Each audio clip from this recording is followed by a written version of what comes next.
आपका पार्ट है इसको हम कहते हैं पेडिसेल, ठीक है। जो लंबा स्टॉक लाइक स्ट्रक्चर है इसको हम बोले पेडिसेल। जो इसके नीचे एकदम छोटी छोटी पत्ती जैसा स्ट्रक्चर है ये जो है इसको हम लोग क्या बोलते हैं, ब्रैक्ट। जिस फूल में ये ब्रैक्ट होगा उस फूल को हम कहेंगे ये ब्रैक्टिएट फ्लावर है। जिस फूल में ये ब्रैक्ट नहीं होगा उसको हम कहेंगे ये ई ब्रैक्टिएट फ्लावर है। इसके बाद आपका ये वाला पार्ट आता है जिसको हम लोग बोलते हैं कैलिक्स। हरा वाला जो पत्ती जैसा स्ट्रक्चर है इसको कैलिक्स बोलते हैं। इसका अगर हम सिर्फ एक पार्ट निकाल के दें, मान लो इसका एक पार्ट हमने निकाला और ये दे दिया आपसे, पूछे ये क्या है, तो आप इसको बोलोगे कि ये सेपल है। लेकिन जब पूरा हमने पार्ट दिया है आपको कि ये बताइए इसको क्या कहते हैं, तब आप इसको क्या बताओगे कि ये कैलिक्स है। इसके बाद आपका नेक्स्ट वाला पार्ट आता है इसको कलर्ड पार्ट। इस कलर्ड पार्ट को हम बोलते हैं कोरोला, ठीक है।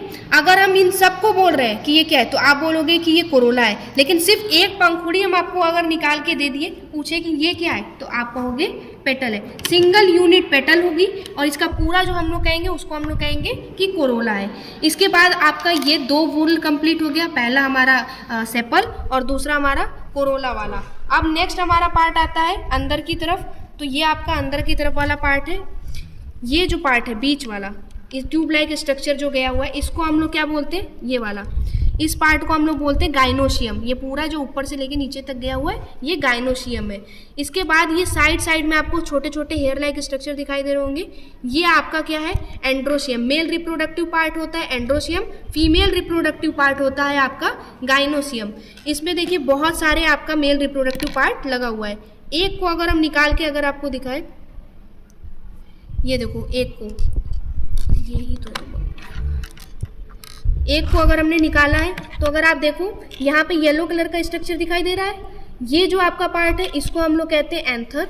और जो लंबा हेयर ये स्टॉक लाइक अपीयरेंस है इसको हम लोग बोलते हैं फिलामेंट। इस पूरे स्ट्रक्चर को हम बोलते हैं एंड्रोशियम। ये मेल रिप्रोडक्टिव पार्ट आपका हो गया, ये पूरी आपकी हो गई फीमेल रिप्रोडक्टिव पार्ट, जिसमें सबसे ऊपर टिप जो है इसमें बहुत सारे आपका गाइनोशियम वाला पार्ट है, इसलिए यहाँ पे 4-5 दिखाई दे रहा है। तो इसमें जो सबसे ऊपर टिप है इसको हम बोलते हैं स्टिग्मा। इसके बाद ये पूरा लॉन्ग ट्यूब लाइक स्ट्रक्चर जो गया हुआ है इसको हम लोग बोलते हैं स्टाइल। और अंदर आपके क्या प्रेजेंट होता है, ओवरी। ये जो आपका प्रेजेंट है अंदर,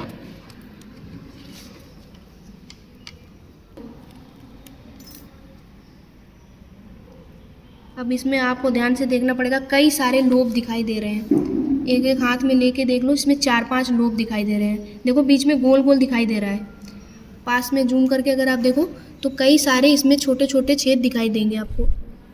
इसको बराबर कर दे, अब देखो दिखाई दे रहा है, दिखाई दे रही है, वो लाइट पड़ रहा है इसलिए उसमें इतना नहीं दिखेगा। तो हर लोब को हम इसको लॉक्यूल कहते हैं। इसमें कई सारे लोब होते हैं जिसको हम लोग लॉक्यूल कहते हैं। तो ये आपका फीमेल रिप्रोडक्टिव पार्ट हो गया, ये आपके सारे वूल हो गए। अब इसमें अगर आपसे पूछे कि एसेसरी वूल कौन होता है और नेसेसरी वूल कौन होता है, मतलब कि वो वूल जिसका रिप्रोडक्शन में बहुत ज़्यादा ज़रूरत होता है तो वो हम लोग उसको कहते हैं नेसेसरी वूल। बिना इस पार्ट की रिप्रोडक्शन पॉसिबल नहीं है, इसलिए हम इसको कहते हैं कि ये नेसेसरी वूल है।